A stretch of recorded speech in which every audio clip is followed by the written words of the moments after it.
Me dedico a, digamos, una especie de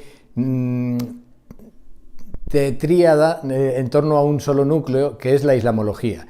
¿Y por qué digo tríada? Porque en primer término me dedico al primer Islam, es decir, al origen del Islam y el texto coránico, cómo se interpretó en la Edad Media, específicamente en la Edad Media europea en árabe, que es Al-Ándalus, y cómo desde hoy hacemos una lectura a beneficio de inventario o no, mirando hacia un futuro de todo aquello, ¿no? Entendiéndolo al revés, entiendo que el Islam hoy tiene una visión de sí mismo que depende demasiado de sus orígenes que han sido narrados desde la Edad Media. Por lo tanto, todo eso que tiende a ser un poco complejo, intento simplificarlo en una visión de la historia como una narración. La historia no es las cosas que pasan, sino las cosas que vamos contando. Por lo tanto, la historia no es una acumulación, sino que en cada generación hacemos una interpretación de la historia. Nosotros hoy hacemos una historia de Rusia diferente de la que se haría en los años 70 en plena Guerra Fría. Bueno, pues hoy hemos decidido hacer una historia completa del Islam a la medida de los telediarios. De tal manera que cuando uno habla del Corán, ya no habla del Corán como revolución ética, que es lo que fue, no habla del Corán en su sentido de apertura a todas las religiones monoteístas, que es lo que fue, no habla del Corán como un gran mínimo común denominador de todas las inquietudes monoteístas de su época, que es lo que fue. No habla del Corán como la gran arabización del monoteísmo, que es lo que fue, sino que habla como de un ovni que llegó en medio del desierto para crear un magma extraño, una plaga de langostas, lo llaman algunos historiadores españoles, que llegó por todo el Mediterráneo mediante la fuerza y así se expandió hasta la península ibérica, que estábamos todos muy felices y acabamos con aquella paz porque el Islam lo único que trae es la guerra. Entonces, como eso es un cómic, que es el modo en que hoy tenemos interpretado el Islam, pues yo me dedico a desmontar un poco el cómic, ¿no? Y como me dedico a desmontar el cómic, voy a las fuentes culturales y no hay ningún tratado de la época que hable de guerra, no hay ningún tratado de la época que diga que el Islam causó nada, sino que fue el efecto de un cierto desorden. Entonces me interesa deconstruir la historia del Islam medieval precisamente para ofrecer una imagen contemporánea distinta a la que tenemos. Y la primera parte, la piedra de toque, es separar muy claramente qué es religión, qué es cultura y qué son las sociedades contemporáneas, porque esas tres cosas se mezclan en un bolo alimenticio extraño que es muy difícil de tragar en las sociedades contemporáneas. Lo que estoy dando en el máster es un módulo que se llama Transmisión de Ideas en el Mediterráneo.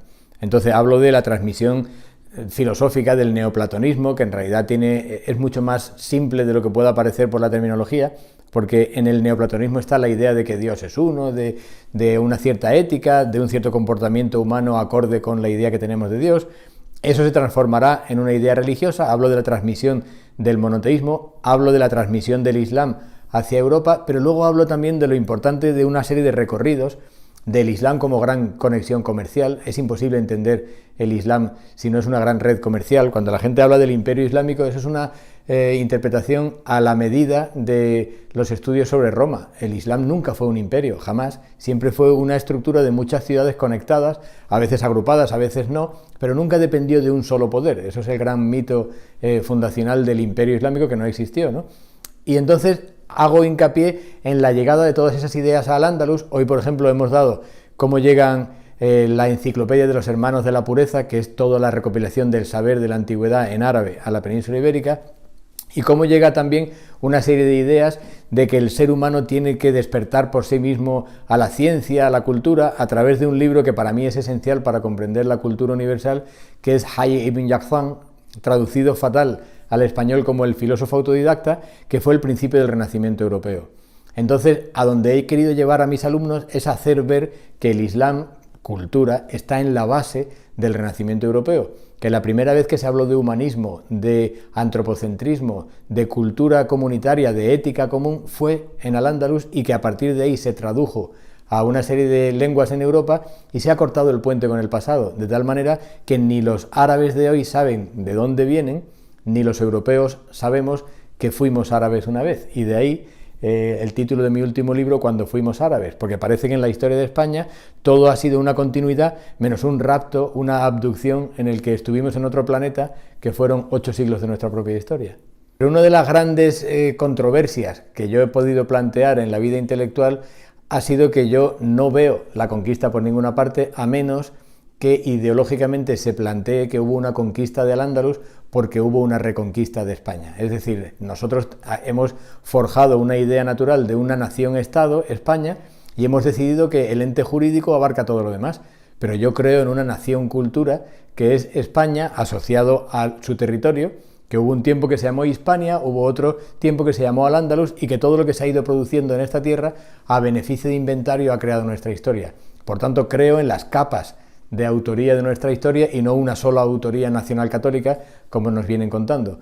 Entonces, para mí Al-Ándalus es un tiempo fundamental de conectividad con Oriente que fertiliza el Renacimiento. Entonces, no solamente mentimos a nuestro presente si no aceptamos eso entre nuestros antepasados, sino que no entendemos el capítulo fundamental que es el papel que tuvo España en el Renacimiento europeo.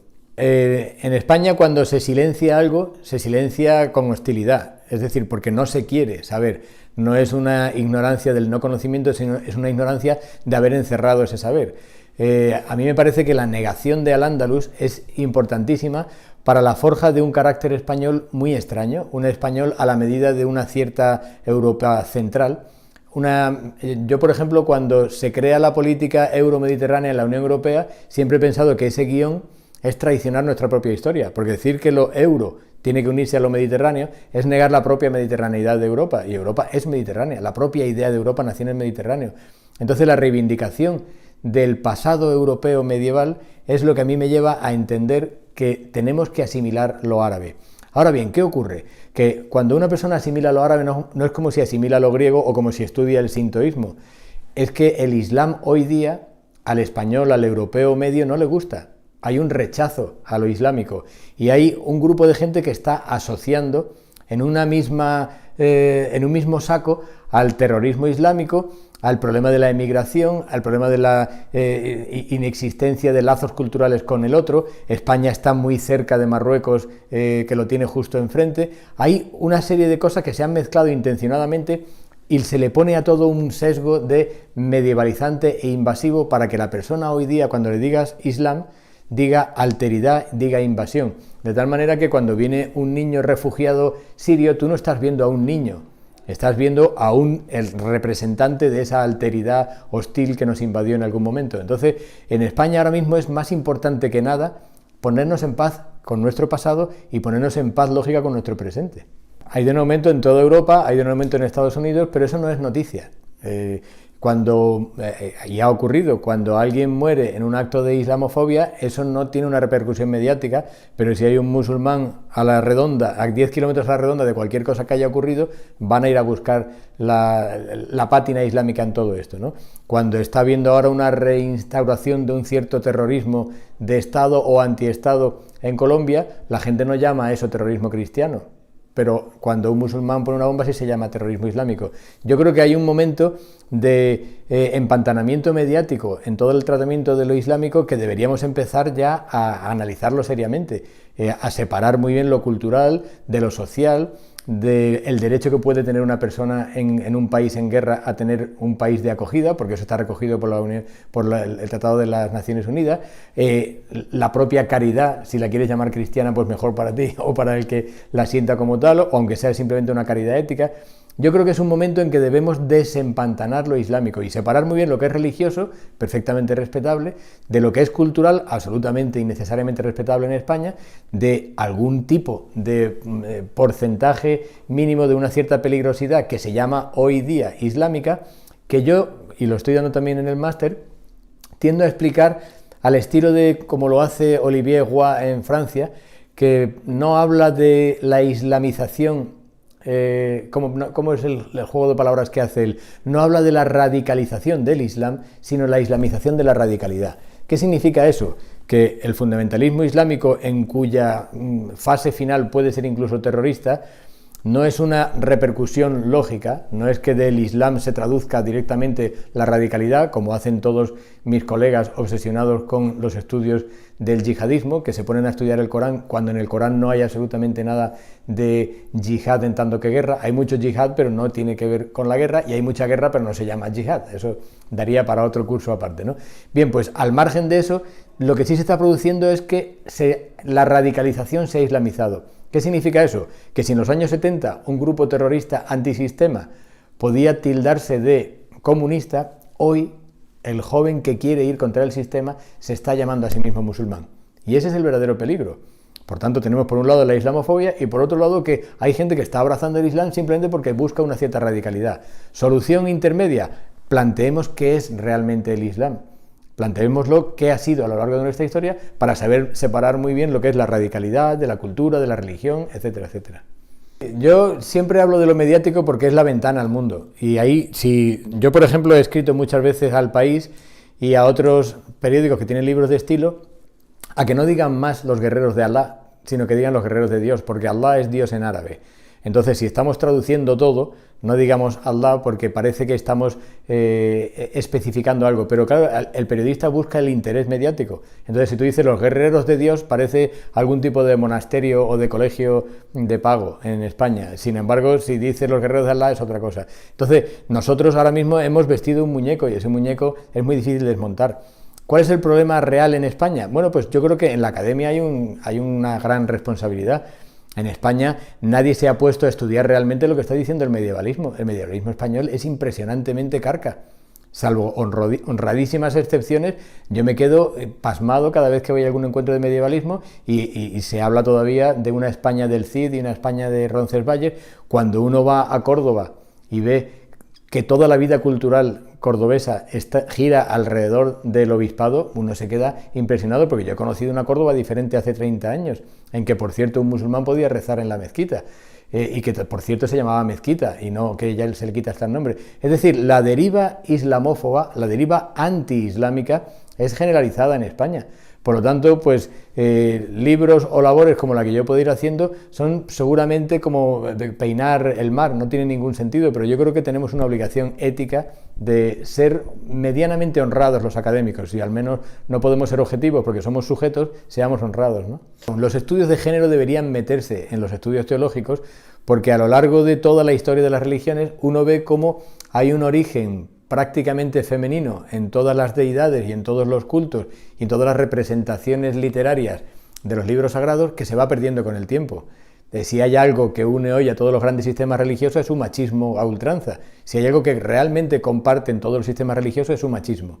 Ahora bien, cuando uno lee el Corán y lee lo que dice realmente sobre la mujer, sobre la propia María, cuando uno lee lo que realmente significa el famoso versículo sobre dale 100 veces con una vara verde, que no es una vara verde, sino es una hierba, y es precisamente para sustituir a una persona que había jurado darle 100 palos. Es decir, cuando uno entiende que el Corán es un texto feminista en la medida en que mejora la situación hasta ese momento de la mujer, cuando uno lee el Antiguo Testamento y ve que cuando Dios es generoso, cuando Dios regatea con sus profetas, al decir y Dios se conmovió, esa expresión en hebreo utiliza la palabra rahma, que es la misma que en árabe es útero, y uno llega a la conclusión semántica, porque no puede ser otra, que ese Dios al que se le mueve el útero porque es generoso es un Dios femenino.